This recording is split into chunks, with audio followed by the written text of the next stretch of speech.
can be anything you want to be. You can wake up one day a simple placemat, and if you work hard enough and believe in your dreams, you can turn into a super cute pillow. For our placemat pillows, I have two different types of placemats, both for pillows. I have the first one, $2 at Dollar General.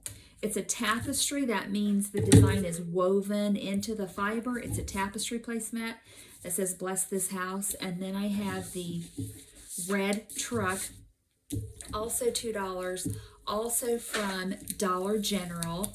And this is a printed design. It's not woven in. It's printed on kind of a burlappy substrate. So two different styles of placemats, so our pillows will be made slightly differently. So for the Merry Christmas with the truck, this placemat has a lining. So this is going to be the back of our pillow. We won't need to add any more fabric. For this one, we're going to use a seam ripper. You got to have a seam ripper. And we'll open up one of the seams and then stuff it and sew it back together. So to open this up, I'm on the back of my placemat. I'm going to pick one of those stitches up with my seam ripper and very gently pull out probably 6 or 8 inches of stitching. And be gentle because this is not super high quality fabric. I mean, you're paying $2 for a placemat. It's not the highest quality thing ever made. So you're going to pull out your stitches, and then there's another row of stitching. Get inside there, pop that open right there, and then you can use your seam ripper to just pull out those stitches. So I'm not ripping any of the fabric, I'm just taking out the stitching. There's a stitch that was holding it together, and then there's that little decorative top stitch on the outside. So we'll pull out, like I said, 6 or 8 inches of stitching real gently with a seam ripper. If you don't have a seam ripper, they have them at Walmart in the sewing area, and they also have them at Joann's. Easy to get a hold of. So I have a big enough space now open that I can easily put my hand in there to fill this with stuffing. Okay, so there's that one. And I have not damaged any of the fabric. So there's that one. For this one does not have a lining. It's a tapestry, so it is hemmed all the way around. So there's a little bit of the tapestry that's turned backwards. You can see the stitching on this one. The stitching is kind of white, and I can see it right at the corner. So you're going to need to go all the way around and pick out that stitching all the way around so that we can open this up. Because if you try to stitch around with this folded over, it's going to be weird and bulky, and you're not going to get a very good finish. And you know what? There's no reason to do this if we're not going to make it look super nice. I don't think so, but that's just me. And that's what you're going to get over here at the Handmade Teacher. You're going to get the way I would do things. So it'll take a little while. You have to go slow. It's hard to see the stitches sometimes because of the color of the tapestry. But you're going to pick out the stitches, and you'll just unroll that little hem all the way around the edge. But you have to go all the way around picking out this. So here's our tapestry placemat, and I went all the way around the edge and took out the hem. So I just have one thickness of fabric all the way around, okay, not that rolled over hem. And then I've cut a piece of solid fabric the same size as my placemat. And then we need to pin this together. So it goes right sides together. So bless this house, right side is going to go towards the right side of the fabric. The fabric I'm using is the same on both sides. But if you're using a print, some kind of, harvesty print, or if you're doing like a Christmas pillow, Christmas print, right sides go together. And then we're going to pin this. We're going to have to sew this. You can sew it by hand if you want. The quickest and easiest way to do this is, of course, on a sewing machine. If you don't have a sewing machine, maybe you have a kind friend with a sewing machine, maybe your mom or your sister. For me, last resort would be glue, like some kind of a fabric glue. I don't know enough about fabric glue to recommend one. I don't use it.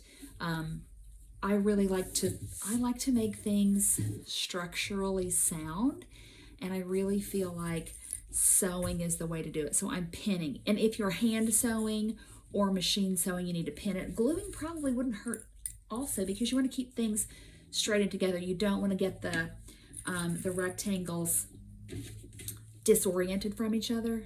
So I'm just pinning that together. And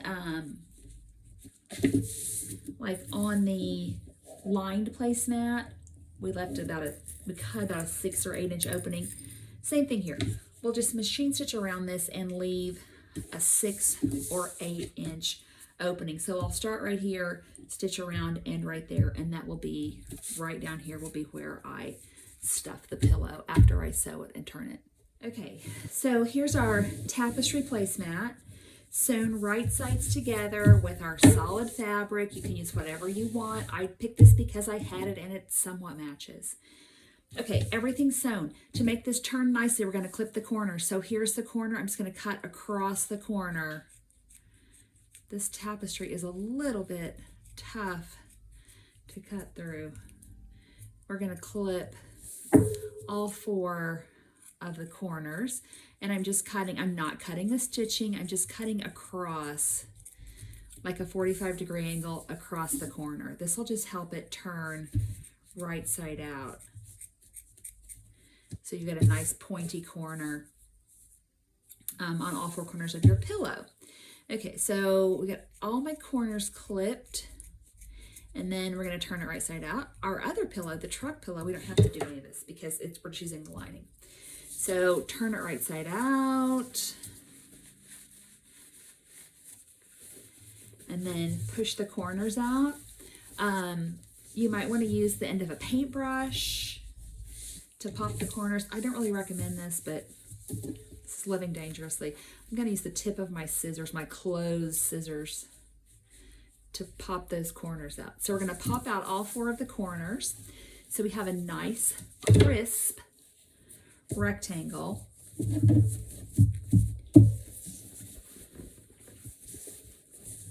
All the way around.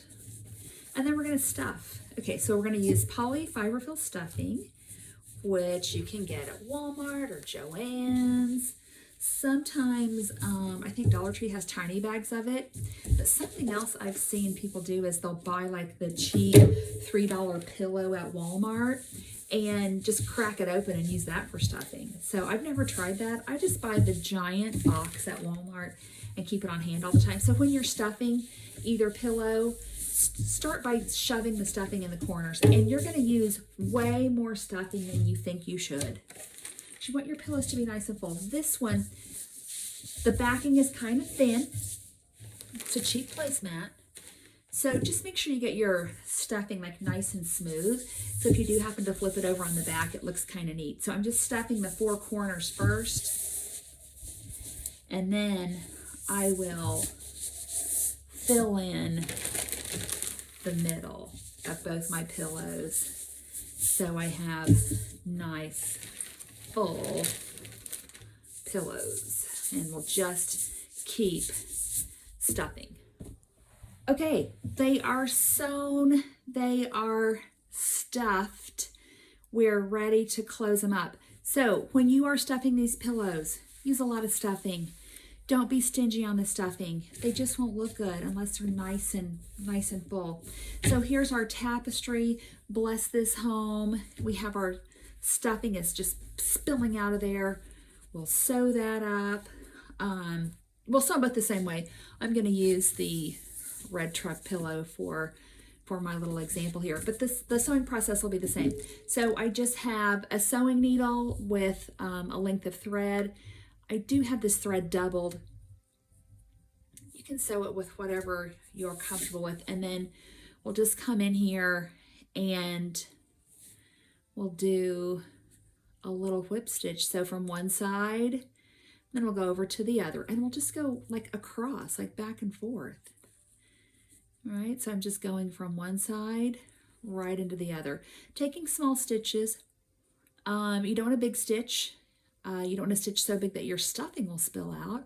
That would not look cute. So you'll just stitch all the way down until your pillow is completely closed up, and then you'll repeat this process, same process on the tapestry pillow. You'll just sew up where you left it open.